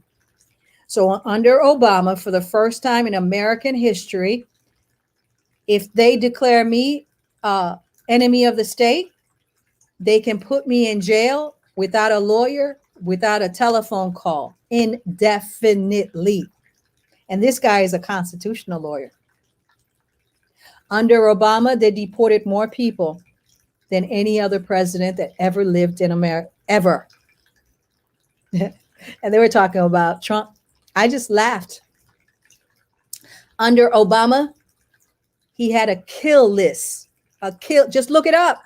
It was a kill list.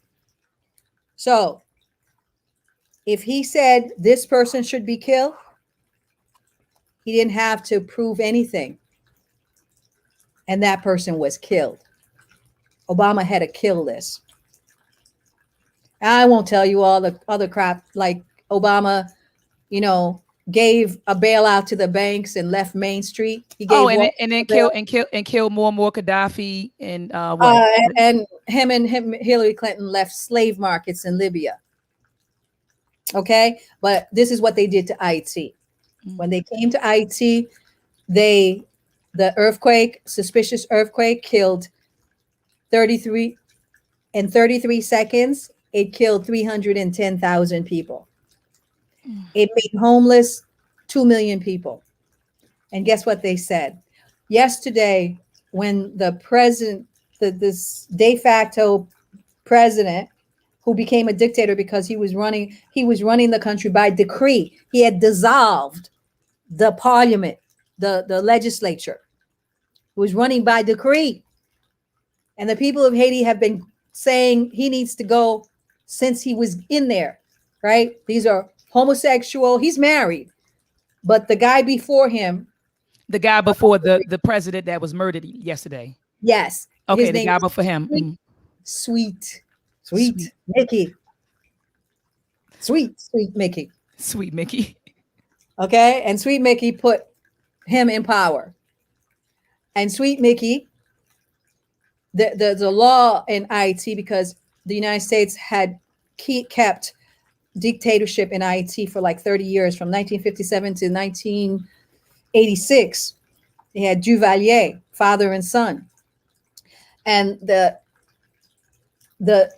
when Haiti had a democratically elected president, when they got rid of this dictatorship, they put in the Constitution, in order to not have dictatorships, that if you're running for president, you can never have two consecutive terms. So Sweet Mickey chose his successor, and that successor was supposed to hold the space for him because he was nobody. Nobody knew Jovenel Moïse, who was just murdered. Nobody knew him until he put his candidacy until 2015. Nobody really knew. He did not have a national reputation, right? They created him. He's a consultant created politician. And sis, we have 10 more minutes left. And so I want to get into, you had a book with notes and you were laying out the different things that this president or puppet was doing in Haiti. And so if you could, I know we have 10 more minutes, sister. So if you could lay out, what he was doing. Okay, very good. So Jovenel Moïse was put into office by Michel Martelly with the help of they call themselves the core group. They're nations like France, England, Spain, Germany, Brazil, and then they have these regional organizations like the European Union, the Organization of American States, and the United Nations. They come together to rule Haiti, but they rule Haiti through fake elections, just like they have fake charity, right? So they held fake elections. They put Martelly's consultant created person in there because Martelly intends to run for president in the next election because he can't do consecutive, okay? So this guy was supposed to be his placeholder. But some of these black men, right? They got into power and he forgot he was supposed to be a pawn. Right. And he decided he apparently betrayed his patron. So there's a lot of people that could have killed this man, including this Sweet Mickey, right? Allegedly, this is what happened. These guys are fighting each other. The United States has controlled the Haitian elections. They essentially have put the people to the side. It's like the United States. Only 20% of the people eligible to vote actually goes to vote in the United States. They can control that. But when Aristide, the popularly elected president, was elected, 97% of the people who were eligible to vote and had voting cards went to vote. Wow. But now this guy was voted by less than I think 17% people, whatever. It was less than 20%. Okay. And he only had 500,000 votes and most of those were fake. But they had the Organization of American States come to Haiti and say, oh, these are perfectly good elections. So the Free Haiti movement has never recognized this man as a president. We always say de facto president. And then when he dissolved parliament, we called him a dictator because he ruled by decree. Ruling by decree since January 2020, he has created, like I was saying before, a secret agency. Apparently that spy agency didn't help him at all because he didn't know they were coming for him. He's made pedophilia legal, which means that the NGOs, which are the non-for-profit organizations that come into Haiti and make money and say they're giving it to Haitians or building Haiti back better. Mrs. Clinton and Mr. Clinton raised altogether $13 billion to build Haiti back better. Remember, Biden was Obama's vice president. Remember that. They said they were going to build Haiti back better. So imagine my horror when Biden was running for office. You know what his campaign slogan was? He's going to build back America better. I was like, didn't they see what he did in Haiti? We just had to laugh. Okay. Anyways, he dissolved parliament. He said he had one more year to in the presidency, even though his term had ended February 7th, 2021. The only reason he was in office is because the United States and his mercenaries were keeping him in office. And last night, February 7th, when he got murdered, the July guy, the 7th, July the 7th, yesterday. I'm so sorry. Mm. Thank you. July 7th, when he got murdered, people for the last, let's say, 2 months, he has these gangs.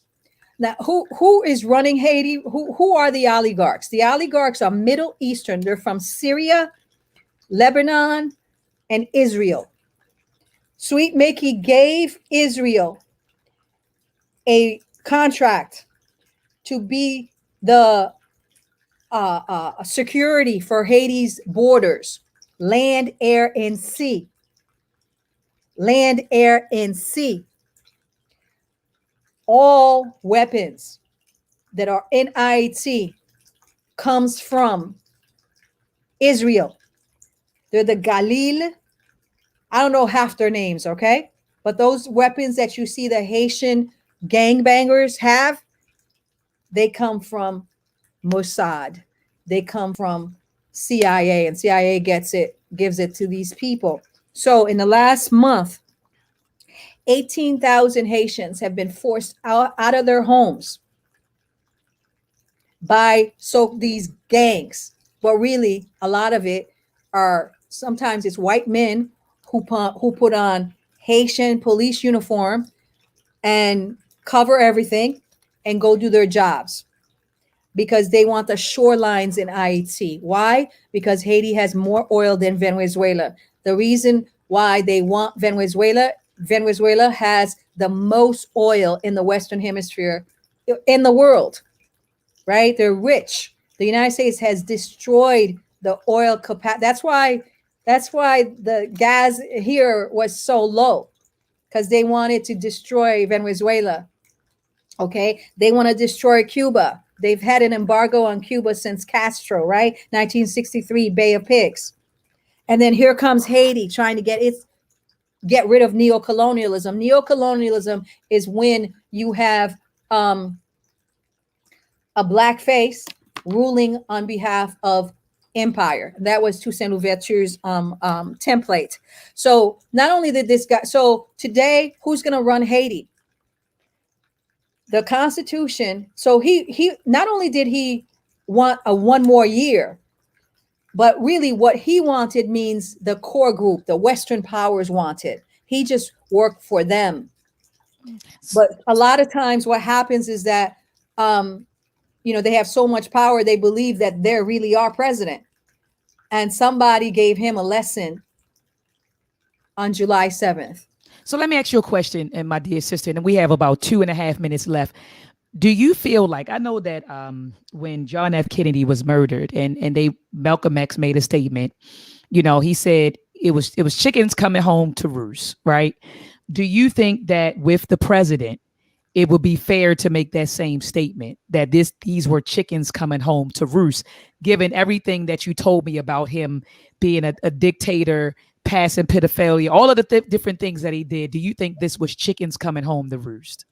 Absolutely. And I think that it was the members of the oligarchy, because they're the only ones that can hire these guys, professional, organized, with a plane and all those cars, and Haitians can't do it. I mean, the regular Haitian doesn't have that kind of money. So the people who took him out are the people who put him in. All right. Hold on. Wait a minute, sister. Say that one more time. The people that I didn't quite hear you. The people who took out the Haitian president are the same people who put him in. And now they're covering it all up, talking about, they've killed these mercenaries so that there is no scrutiny, right? As to who hired these people. Now they're supposed to be dead, and we're supposed to believe all that. So anyways, since the last month, there's been 18,000 people and it's because they give money to these starving Haitian gangs, and they federated them, and they want to control the elections. That's the most important thing right now. So Biden, when he just denounced this and said it was barbaric in terms of the murder, but he never said, we're going to go after and find out who these white men were. Never said that. We're saying, go find out who these white men were and who hired them. and stop saying Haitians are violent, because we're not the one that murdered this president. So he had what do you call that? He had fired the Supreme Court justices that could have taken his place according to the Constitution. If there's a vacancy, then the highest level of the Supreme Court gets to pick, and then they have a transitional government. What he did on February 7th was essentially fire the Supreme Court justice who have lifetime appointments, or 10 years, I think. So what are we doing now? What's going on now? So now his prime minister was supposed to be replaced by another one. So now there's two prime ministers. They're each fighting for power. There's no parliament. The guy who was in parliament, he's now saying he should be the head of the government, because he's the head of he was the head of the Senate. And under the Constitution, first you go to the Supreme Court if there's a vacancy during the term of the president, then you go to the Senate. So now we know at least 3 people that are in IAT fighting to say they should be at that broken down palace that none of these Negroes have fixed since 2010 earthquake. I'm saying this to my people. Listen, Haitian, do not believe any of their stories. I need you all to let them fight it out, because we're about to change the system. Let them all fight it out. Let justice come. Thank you so much for having me. Go to me. I'm Zili Dantor. Take out the E, Zili Dantor on Instagram. And then I'm Esli Dantor every place else, eslidantor.com. I hope you guys, I hope this was productive for you. Wait a minute. Honor and respect. Hold on, sis. I gotta drop a bomb for you, my sister.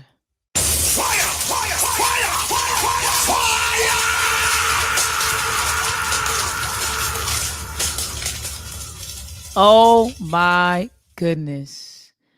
Oh my goodness. My sister, I learned a great deal from you tonight. And you let us listen to, literally, we were like Brother Sean said, we were backstage listening to you, you were speaking to CARICOM, only on Truth to Power Talk with Dr.maat. And we got 90,000 people in the building. So I want to thank each and every one of you for just staying with us tonight. The sister dropped a lot of information. Look, I don't know if you can see their comments, but people are like, great show. They said, thank you, sister. They said, go IAT. They love it. They love it. They love it. They love it. They said it was just a beautiful, beautiful show. I see some of your people in here, Rodriguez, some of your folks in the building. And so, yes. I thank everybody. I thank everybody who came in and just hung with us. Because typically my shows are about 45 to like an hour. But like you were just going, and I was just so locked in, sis. I couldn't let you go. I couldn't let you go. Well, I appreciate your flexibility and letting me finish that interview. Oh, that was important. Thank you. That was important. You had to do that. That was important. Yeah, so, we needed to tell what the people, grassroots people want in IAT, because they're trying to use this to bring in more foreign troops. Yeah. And so, sis, I'm gonna call you tomorrow. I want to bring you back because I really want to talk about the mothers of the Haitian Revolution. So typically, when you talk about the Haitian Revolution, I know you pronounce it differently than me, but that's fine. That's fine. Yeah, but when we talk about the Haitian Revolution, you hear about Toussaint, you hear about Bookman, you hear about Dessalines, but there were a lot of women. There were a lot of female warriors who fought and died, for liberation. We do hear about Queen Mother Toya because she was, she trained Dessalines. But other than that, you don't hear about the women. And so I would love to bring you back for us to have a discussion on the mothers of the Haitian Revolution. So my beloved sister, I will call you tomorrow. I'll try to get you because I know with you, it's like, you gotta. Yeah. It would be great. Let a little time go by for a minute because I gotta really focus. Okay. So I'll give you some time. And I'll reach out so we could do that. We'll definitely, absolutely. I appreciate your, having us here, and I thank you. I'm going to be sending this out to everybody so that I don't have to say this again. Yes, ma'am. Yes, my beloved sister. So thank you so much for coming on. Family, join me back here tomorrow at 8 p.m. Eastern Standard Time. I have Baba Olatunji and Wambu coming on for part 2. The alphabet agenda. Is it a fact? Is it a fiction? And so we're going to lay out the agenda tomorrow, family. So again, thank you so much for tuning in. Peace. Free Haiti Movement, people. Come to the Free Haiti Movement page on Facebook. Join the conversation. Go to my Esli Dantor page. Because, I always do these interviews and then I'll put it on my page, but people just watch the live things more. So I want to build up that page. So that's right. Do that for me. Please do, family. Peace and Black Power. No problem, my sister. Let's combat and fight back with maltracks. The war of the minds, they want control of the masses. And Common Core, they dumb us down in the classes. Without knowledge, we can't gain access. Build with the elders, take notes and write classes. We keep whining on the block, how it's gonna stop? Let's start supporting our own, make their supply drop. We buy stocks, then we buy blocks. Cause we know the truth and we tuned in to Dr. Maat.